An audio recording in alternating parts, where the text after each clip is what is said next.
Afternoon, everybody.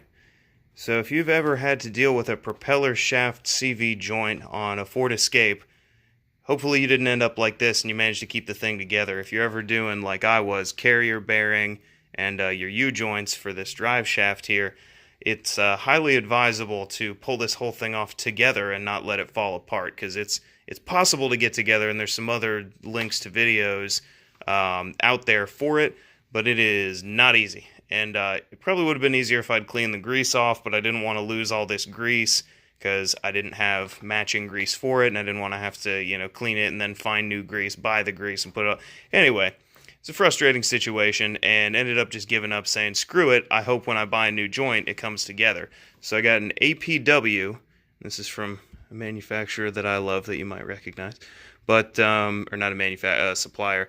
But it's APWI, or APW is the company. It's a China-made, fairly budget CV joint company. But this is the GD5202, and I was really hoping, and it turns out that it is the case, that it would come assembled. So I don't have to. Oh, focus! Come on, bud. There we go. It came assembled. I don't have to mess with it. I don't have to get myself incredibly red-faced and upset all over again, right? And it comes with your bands. There's the two bands in there. It's got new bolts. I'm probably going to use the original Ford bolts because I don't want to strip one of those off. They might be the nicest bolts in the world. I don't know. I don't want to mess with it. New gaskets, of course. New tins. My tins were kind of bent up.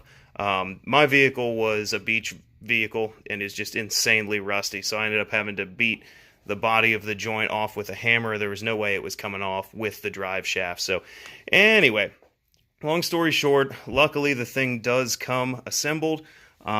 Just so it's on the record here, this little lip right here, this goes towards the rear of the vehicle, which would be towards the actual shaft itself.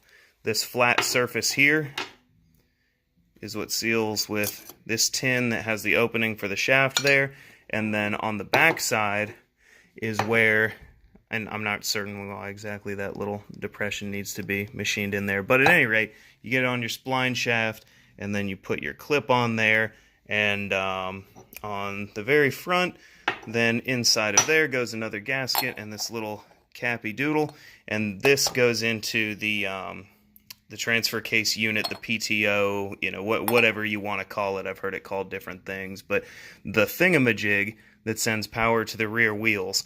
And it took me a while to figure this out because I've never seen an all-wheel drive vehicle that runs like this, but the shaft is powered all the time, and there's an electric, I guess, pulsed signal clutch that puts power to the rear wheels and controls that. So the weird thing on the front of the differential evidently is an electric clutch, which is interesting. People say you can drive it with the four-wheel drive fuse pulled out and no drive shaft, and I've done it enough just to test it and see if it took care of my shaking issue. The whole reason I did this, I had a really intense shake from acceleration at dead stop up until 20 miles an hour. Above 20, it darn near disappeared completely. But as soon as I pulled the rear shaft, took it for a spin, and it took care of it. So I assume, knock on wood, that it was those U-joints or that hanger bearing. The propeller shaft joint seemed fine, but placed it anyway. But at any rate, this ended up being kind of a long video, just to say that that APWI, APW part, DOR, you can see the numbers right there.